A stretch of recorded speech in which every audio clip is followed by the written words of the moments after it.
আসসালামু আলাইকুম। আমি এস এ মোমেন তাজার মমিত এবং আমি বুয়েট থেকে গ্র্যাজুয়েট করেছি। আমার মনে আছে আমি যে বুয়েটে পড়ার সৌভাগ্য অর্জন করেছিলাম, সেটা অন্যতম বড় কারণ হচ্ছে আমি ম্যাথে ভালো ছিলাম। মোস্ট প্রবাবলি ম্যাথে ভালো না হলে আমি বুয়েটে চান্সই পেতাম না। কারণ আমার সময় আমার প্রায় বুয়েটের যে ২০ টা ম্যাথ ছিল তার মধ্যে আমার ১৯ টা কমন পড়েছিল। আমি ১৮ টা অ্যাবসোলিউটলি কারেক্ট করে আসতে পেরেছিলাম। একটা অঙ্ক আমি পারি নাই। আর আরেকটা অঙ্ক আমি জেনে শুনে ভুল করে আসছিলাম। সো ম্যাথই বলতে পারেন হচ্ছে একমাত্র reason why I got into BUET. But প্রশ্ন হচ্ছে আমি ম্যাথে ভালো কিভাবে হয়েছি? ম্যাথে ভালো করার ক্ষেত্রে টেকনিক কি, সিস্টেম কি, কিভাবে তুমি পড়লে তুমি যেকোনো লেভেলে হও সেটা 9, 10, 11, 12 তুমি ম্যাথে ভালো করতে পারবা। এই ভিডিওটা শেষ পর্যন্ত দেখো তুমি যদি ম্যাথে দুর্বল হয়ে থাকো। ম্যাথে ভালো করার জন্য ১ম এ যে জিনিসটা অনেক বেশি দরকার তা হলো প্র্যাকটিস। এবং প্র্যাকটিসের লেভেলটা কত পর্যন্ত হওয়া দরকার সেটা বুঝাই দেই। আমার ইন্টারমিডিয়েটের যে বইটা ছিল, আমি এস ইউ আহমেদ স্যারের বইটা সলভ করেছিলাম কারণ নটর ডেমে ওইটাই পড়াইতো। আমি এই বইয়ের প্রতিটা অঙ্ক মিনিমাম হলো ৭ বার করে করেছি। at least 7 Times. এই ৭ বার করে যখন আমি অঙ্কগুলা করেছি, তখন যে অঙ্কগুলো আমার মাথায় ঢুকেছে।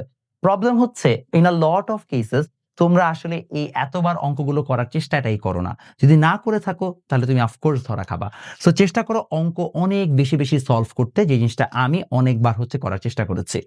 সেকেন্ড কেস যেটা আই গেস হচ্ছে তোমাদের সবার খুবই ইম্পোর্টেন্ট দরকার, সেটা হচ্ছে ম্যাথের থিওরি বোঝা।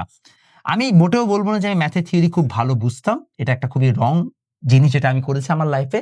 বাট তোমাদের থিওরি বোঝা খুবই ইম্পোর্টেন্ট। কারণ তাহলে তোমার ম্যাথের আত্মস্থ করতে আরো অনেক সহজ হবে। যেমন ফর এক্সাম্পল মনে করো তুমি ডিফারেন্সিয়েশন পড়বা। আচ্ছা আমি সহজে 9, 10 এর এক্সাম্পল দিই তাহলে সবাই বুঝবা। 9, 10 এ একটা বাচ্চা যখন সাইন থিটা কস থিটা পড়ে, ওকে আমি যখন জিজ্ঞেস করি যে ভাইয়া সাইন থিটার মান কেন সেকেন্ড কোয়াড্রেন্টে পজিটিভ কিন্তু থার্ড কোয়াড্রেন্টে নেগেটিভ বলো তো? তখন ওরা না আমাকে বলে যে ভাইয়া কারণ অল স্টুডেন্ট টেক কেমিস্ট্রি। ওই যে ওকে একটা শর্টকাট শেখানো হয়েছে। বাট ও কিন্তু জানেই না যে কেন সাইনের মান হচ্ছে সেকেন্ড কোয়াড্রেন্টে পজিটিভ, থার্ড কোয়াড্রেন্টে নেগেটিভ। এটার কারণ যে সাইন একটা সার্কুলার ফাংশন, এভাবে ঘুরে এখানে যখন আসে তখন যে হচ্ছে যে একটা আমাদের যে লম্বটা গঠন হয় সেটা পজিটিভ হয়। আর যখন এখানে চলে আসে তখন লম্বটা নেগেটিভ হয়। এই জিনিসগুলো ওকে কেউ শেখায় না। কারণ এটা শিখাইতে হলে তাকে অনেক বেসিক থেকে সাইন কেন সার্কুলার ফাংশন, সাইন থিটার অ্যাকচুয়ালি অর্থ কি, সাইন থিটার রেঞ্জ কত, সবকিছু জিনিসপত্র বুঝায় আসতে হবে। ওটা না করে এটা মানে শেখানো অনেক সহজ যে সাগরে লবণ আছে, যে ভাই সাইন থিটা মানে হচ্ছে লম্ব বাই অতিভুজ শেষ। বাট এইটা অ্যাকচুয়াল শেখা না। So you need to find a good tutor যে কিনা তোমাকে এটলিস্ট থিওরিটা বুঝাই দেবে। এখন বাংলাদেশে থিওরি বুঝায় পড়ানোর মতো ম্যাথ টিউটর কম। মেজরিটি ম্যাথ টিউটর ক্লাসে যাবা, অঙ্কটা করাই দিবে শেষ, এবং এটার জন্য তোমরাই দায়ী। কারণ কোন স্যার যদি তোমাকে অঙ্ক থিওরি বুঝায়, তুমি ফার্স্টে জিজ্ঞেস করবা স্যার এটা কি পরীক্ষায় আসবে? না, তাহলে অঙ্ক করান যেটা পরীক্ষায় আসবে। তুমি নিজেই শিখতে চাও না। এখানে স্যারকে আমি আসলে এর জন্য দোষারোপ করি না।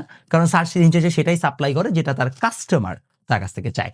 সো দিন শেষে এই থিওরি বোঝার ক্ষেত্রে যেহেতু তোমার ব্যাচের জিনিসগুলো বা ব্যাচগুলো তোমাকে অনেক হেল্প করবে না, তোমার রাদার উচিত এই থিওরি বোঝার জন্য অনলাইন রিসোর্সেস ঘাটা। কি করবা ভাইয়া? খুবই সিম্পল।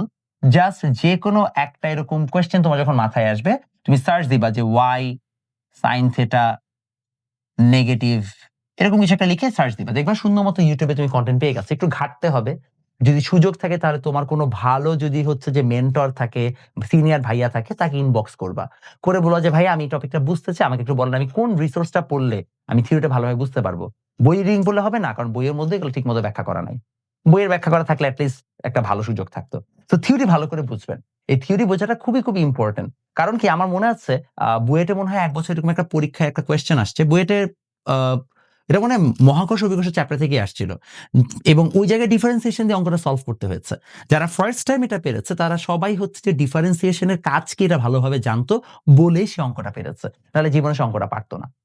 এটা হচ্ছে যে অন্যতম বড় কাহিনী। সো এক হচ্ছে যে প্র্যাকটিস করা, সেকেন্ড হচ্ছে থিওরি বোঝা। থার্ড, এবং এটা খুবই ক্রুশাল, আমি কাজটা অনেক বেশি করতাম, যেটা হচ্ছে এলোমেলো কোয়েশ্চেন সলভ। মানে কি? আমরা যখন বই সলভ করি আমাদের ব্রেইন না একটা প্যাটার্ন হচ্ছে যে মুখস্থ করে ফেলে। যে এই পৃষ্ঠার এই অঙ্কের ১ম পার্টটা এইভাবে করতে হয়, সেকেন্ড অঙ্কটা এইভাবে করতে হয়। যখন অঙ্কগুলো প্যাটার্ন ওয়াইজ আমার চোখের সামনে থাকে তখন আসলে অঙ্কগুলো সলভ করা অনেক সহজ। কারণ আমি জানি এটা এরকম টাইপের মধ্যে পড়বে। বাট যখন র‍্যান্ডমাইজ করে দেওয়া হবে তখন আমি পারব না। সো আমাকে র‍্যান্ডমাইজড ভাবে সাজানো অঙ্ক সলভ করতে হবে। তোমাকে অনেক কোয়েশ্চেন দেওয়া আছে। কোন ফিক্সড প্যাটার্ন এর কোয়েশ্চেন না। এখন তুমি সলভ করো পারলে। This is where you get actual হচ্ছে যে চ্যালেঞ্জ। তো তোমাকে এই জায়গাটাতে কি করতে হবে? এই জায়গায় চ্যালেঞ্জ গুলো নিতে হবে যে এলোমেলো ভাবে যদি কোয়েশ্চেন থাকে সেটা তুমি কিভাবে সলভ করবা। বুঝতে পারছি? Okay fine. তাহলে আমরা আরেকটা খুব সুন্দর জিনিস শিখে ফেললাম যে এলোমেলো কোয়েশ্চেন সলভ করার ক্ষেত্রেও আমাদের এটা খুব ভালো একটা সিস্টেম আকারে কাজ করতে পারে। অন দ্য ফোর্থ লেয়ার যদি আমরা হচ্ছে যে এলোমেলো কোয়েশ্চেন সলভ করে ফেলি, ফোর্থ লেয়ারে আমার যেটা করতে হবে সেটা হচ্ছে আমাদেরকে একটা সুন্দর নিজস্ব নোট বানাতে হবে। নিজস্ব নোট মানে কি? আমি এটা একটা এক্সাম্পল দিয়ে বোঝাবো। যেমন এটা হচ্ছে আমাদের এইচএসসি ম্যাথের হচ্ছে মাস্টার বুক 2nd পেপার। হ্যাঁ? তো এখানে আমরা যে কাজটা করেছি, মনে করো হচ্ছে যে আমি জাস্ট বোঝানোর জন্য দেখাচ্ছি। তুমি যেকোনো একটা চ্যাপ্টারে গেলা। চ্যাপ্টারে যাওয়ার পরে দেখবে এখানে ১ম এ থিওরি দেওয়া আছে, ফাইন। দেওয়ার পরে এই জায়গায় একদম তোমার হচ্ছে যে টাইপ ওয়াইজ তোমাকে ম্যাথ দেওয়া আছে। টাইপ ওয়াইজ যেমন প্রতিসম মান নির্ণয়ের যতগুলো টাইপ আছে এগুলো সব টাইপ দেওয়া আছে। এবং তারপরে চ্যালেঞ্জিং প্রবলেম নামে আলাদা একটা হচ্ছে যে আমাকে লিস্ট দেওয়া আছে। এইভাবে এই বইটাকে যেভাবে আমরা গুছিয়েছি তোমার নিজের পার্সোনাল নোটটাও সেরকমভাবে গোছানো থাকা উচিত। যে আমি হচ্ছে যে একটা বই করব। করার সময় এখানে কোন ম্যাথ সহজ এবং কোন টাইপের মধ্যে পারে সেটা আমি নিজে সাজাবো এবং যেগুলো আমি পারি না সেগুলোকে আলাদা চ্যালেঞ্জিং প্রবলেম, কঠিন প্রবলেম, মিসেলেনিয়াস যেভাবে তুমি নামকরণ করতে চাও, করে তুমি আলাদাভাবে তাকে হচ্ছে যে লিখে রাখবা। এই পুরো প্রসেসটা যখন করা হয়ে যাবে তখন তোমার কাছে পরীক্ষার আগের রাতে এক্সাক্টলি কোন ম্যাথগুলো তোমার দেখতে হবে সেটা তোমার কাছে মুখস্থ থাকবে। তুমি সেইগুলো দেখেই পরীক্ষা দিতে চলে যাবা। যে এই এনালিসিসটা যেমন আমরা এখানে আমাদের বইয়ে করে দিয়েছি, অনেকে বইটা নিয়ে নিচ্ছে। বাট আমি নিজে পার্সোনালি তোমাকে তাও রেকমেন্ড করব, যদি তুমি একটু স্মার্ট হও, একটু হচ্ছে যে কর্মঠ হও তাহলে নিজে করে নিও। আর একান্ত কেউ না পারলে তখন হচ্ছে যে এরকম কোন একটা টাইপ ওয়াইজ ম্যাথ সাজানো বই অবশ্যই নিজে থেকে সংগ্রহ করে নিও। বাট অবশ্যই জিনিসটাকে এভাবে পড়বা যেন তোমার পরীক্ষার আগে কি পড়তে হবে সেটা তোমার কাছে একদম সুন্দর একটা জিনিস গোছানো আকারে থাকে। এই সবকিছু যখন হয়ে যাবে তখন তোমার মূলত ম্যাথটা ভালো হবে। সো এখানে কোনো জাদুকরি টিপস নাই যে এটা করলে তুমি সকালবেলা আগে ঘুমাইলে, রাতের বেলা তাড়াতাড়ি ঘুমাইলে তুমি হচ্ছে যে ম্যাথে ভালো হবে। It's nothing like that.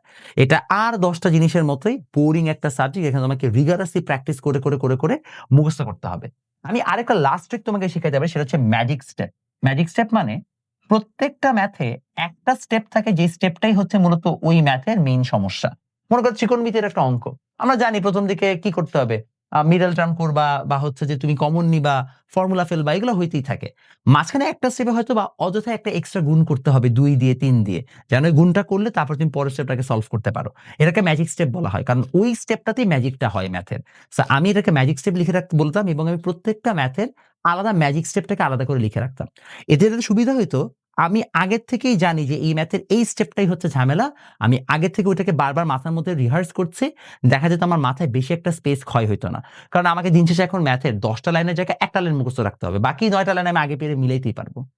এই জিনিসটা নিজে করে নিতে হবে। যদি এগুলা করতে পারেন তাহলে আই হোপ যে আপনারা সবাই ম্যাথে খুব ভালো করবেন। আর ম্যাথে ভালো করার জন্য অবশ্যই ম্যাথের এমসিকিউ আলাদা করে প্র্যাকটিস করতে হবে টাইমের মধ্যে। যদি সেটা না করেন তাহলে সমস্যা। দেখা হবে নেক্সট ভিডিওতে। আমাদেরকে জানাবেন যে আপনারা সামনে আর কি ধরনের ভিডিও পেতে চান।